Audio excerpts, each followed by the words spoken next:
morning. We're hanging out at a butcher shop in Hamilton. It's J. Waldron Butchers. It's off of Emerald Street, Emerald and Barton. We're right in the alleyway, a great location here, and we're going to talk to the owner and butcher, Jamie. Hi. Hi, what's it like being a butcher? How did you even get into that? That's a long and twisted tale. Oh, we don't have enough time, do we? I'll give you the Colt notes. You gonna write a book one day? I did write a book, as a matter of fact. You did? Wow. Oh, that's so, oh my goodness. Anyway, I digress. But when I was a kid, just got out of high school, needed a job. Some friends worked in a butcher shop. That got my foot in the door, and since then, it's just been a kind of series of very fortunate events that have led me to owning my own shop here in Hamilton. Wow. So how long have you owned this shop here? Well, we actually signed the lease for August of last year, so we are officially just shy of a year. Just shy of a year. Yeah. How's it been so far? Great. The business actually started like as soon as lockdowns. I was found myself without employment from a restaurant group job that I was at, and then this has kind of forced my hand to get into something that I've always wanted to do. So we made lemonade out of lemons. Yeah. Okay, so what can people expect when they come here? What do you offer? Well, it's a little bit different than what you would expect from a kind of traditional butcher shop. We actually have whole primals in the fridge, as you'll see, and then as people come in, we cut their orders to order with them right here in front of us. So if somebody wants a rib steak, we take the saw out and we perform the task right in front of them. They just want some sausages, happy to grab them out of the cooler for them, etc. So yeah, it's a pretty kind of like hands-on, fully immersive experience, we call it. Okay, so that experience, I guess that's one reason or one difference from going to a grocery store. Right. What else? What's the difference of coming here than shopping at a big store? Well, we work exclusively with small farms in at least Southern Ontario. So we bring in whole animals from those different farms and we do a full butchery breakdown. And that goes right into bone marrow burgers, into the sausages, or even into the dry aging program that we have. Both beef and pork get dry aged in our walk-in cooler. Wow. And then again, we do portion those out per order as they come in. So it's a little bit differently. It's a lot of labor, it's a lot of hands-on, and it's a labor of love. Labor of love. Okay, well, you have a website. We have that. We will have that throughout the morning, right below us on the screen. If people want to check out what you offer, even before they come in, right? Absolutely, yeah. The website, it kind of explains a little bit about our ethos and our philosophy and how we do things around here. So, but all roads lead to the shop. So from the website, we direct them, the traffic into the shop. So wonderful. Thanks, yeah. Jamie. More to come on Morning Live. J. Waldron Butchers here in Hamilton, Emerald and Barton Street. Who doesn't love a good burger? Yeah, especially in the summertime, right? We're all barbecuing. Hey, good morning. Come on in. We're hanging out at J. Waldron Butchers in Hamilton. Emerald Street. Just go down the alley on Emerald and Barton Street East. You'll see us here. You'll see Jamie here and all of his great staff working hard. Jamie, good morning. Morning. So these look pretty delicious. Can you tell us about the process? Sure. So we, based on our whole animal program, we bring in sides of beef and we dry age the hips. Which just means that they hang on a rail, they evaporate, they become a little bit more tender, and what we do then is we grind them down. So after you bone out a hip, you've got these femur bones or marrow bones. So we actually hollow the marrow out of the bones, and then we chop up the marrow and add it back into the ground beef. It just makes this tremendously rich tasting burger.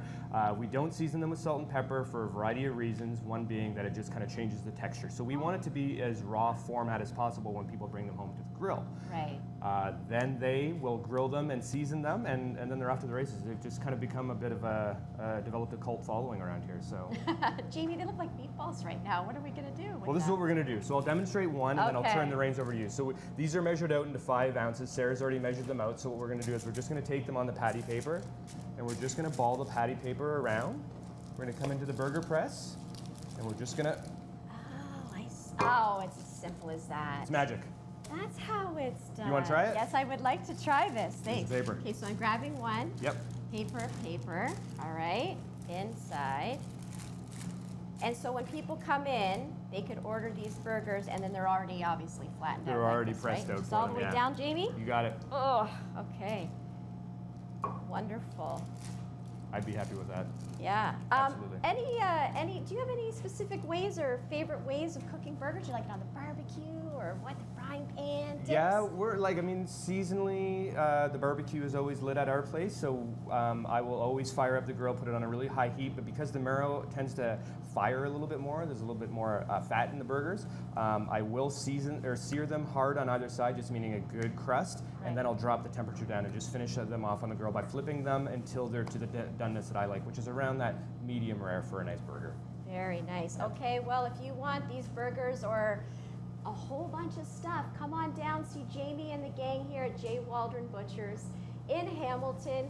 We'll be back. More to come. I think we're going to make some sausages or cut some stuff up. We'll be back.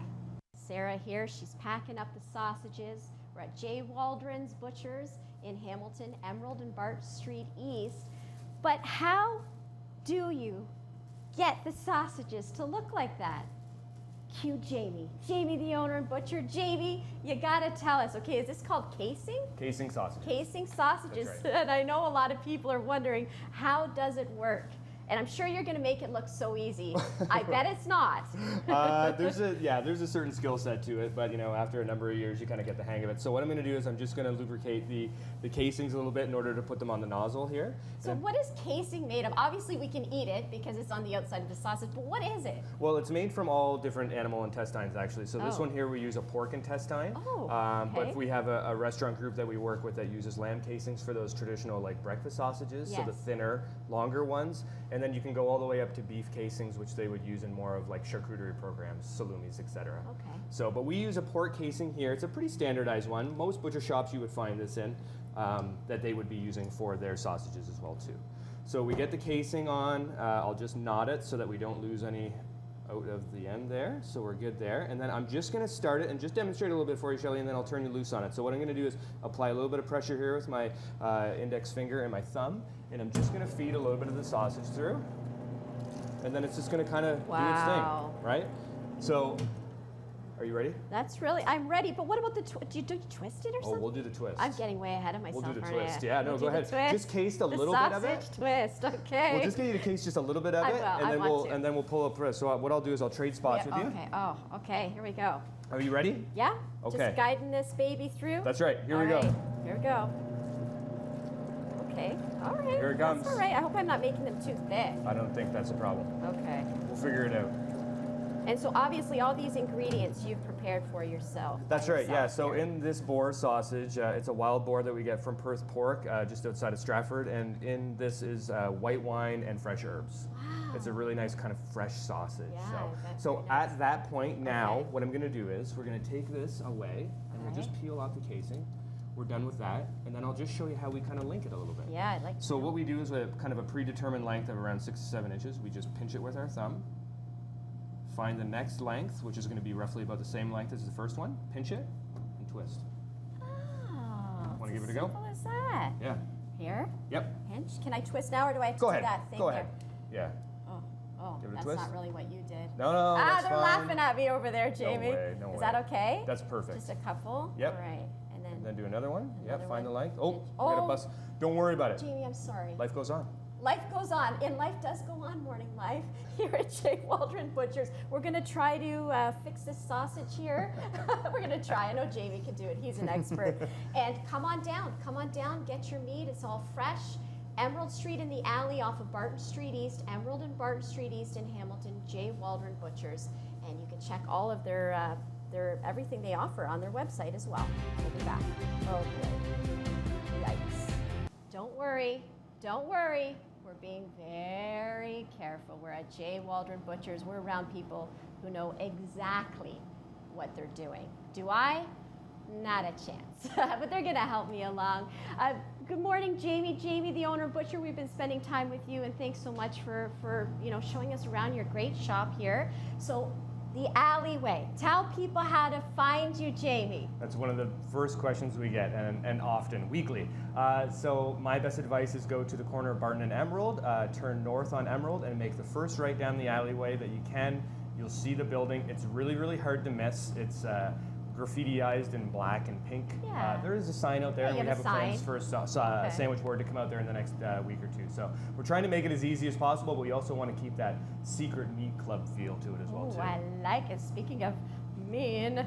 Cue the knives. No, I'm just kidding. Okay, what are we doing here? Is this a pork chop? It is. It's a dry-aged pork rack that we work with a few fantastic farmers. This one comes from Perth Pork out of Sebringville outside of Stratford, as well as farms like Airside Farms in Cambridge, Esker Trail in Drumbo. We work with Fenwood and Ancaster for their chicken, and Beverly Creek for lamb. We just have a great network of farmers, and we're just a big fan of putting a little bit of age on our pork, which is not something that butcher shops necessarily do very much. But the immersive experience that we call it anyway, when people come in, we cut it to order. So what I wanted to work with you on right now was showing you how we actually cut these pork chops. Okay. So when somebody comes in and they say, I need a few pork chops, this is what you're gonna experience when you come into the shop. So we go in between each rib, and I'm just gonna knife two, just so that I can cut one, and then I'm gonna let you cut one too. So we just go down. Oh, nice and thick. And that must be a really sharp knife. I like to think so. So I find out where the ribs are, and then I'm cutting down in between the ribs. Jamie, could somebody come in and just buy 1 or 2 pork chops? Absolutely, yeah. There's no we get, minimum, there's no, we okay. get people that come in and that want half a pound of ground beef and 1 link of sausage, and then we get people that want a whole side of beef. Okay. It runs the gamut, yeah. All right. So we've got our pork chops knifed. So what we do now is we take the cleaver, and this is where a little bit of muscle comes into play. So we put the cleaver in between, Oh, wow. and then we just hit it here. That's how you get it off. And that's how we get the pork chop off. Nice. Are you ready? I am so ready. Go Okay. ahead. Just hit it in. Are you ready, Morning Live? It's good? You got it. I did it. I did it, Got it. Jamie. We'll Well, just take the knife in kind of. here. No, you got it. You got through the bone. That's the main part. So we've got 2 pretty awesome looking pork chops. Way to go.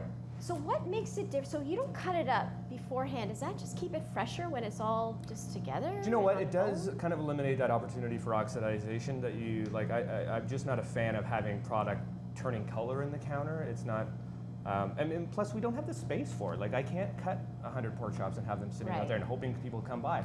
Because, you know, some days are not as busy as others, so I don't want to have, that type of, like, shrinkage happening around here. Of course, of So, course. plus it would, how are people not going to get so jazzed up about the experience of coming in here and watching us do it for them? Yes, and they can stand and watch as well. So Yeah. you can see right there, very different Exactly. experience than shopping in the big grocery stores. You can come on in, a personalized experience, talk to Jamie and the gang, watch your meat being cut up. And we wish you all the luck with your business. You've been here, you said a year? A year. A yeah. year, so Yeah. I think you're going to keep going strong. That's the hope. All right, J. Waldron Butchers, Emerald Street, Barton Street East, down the alleyway.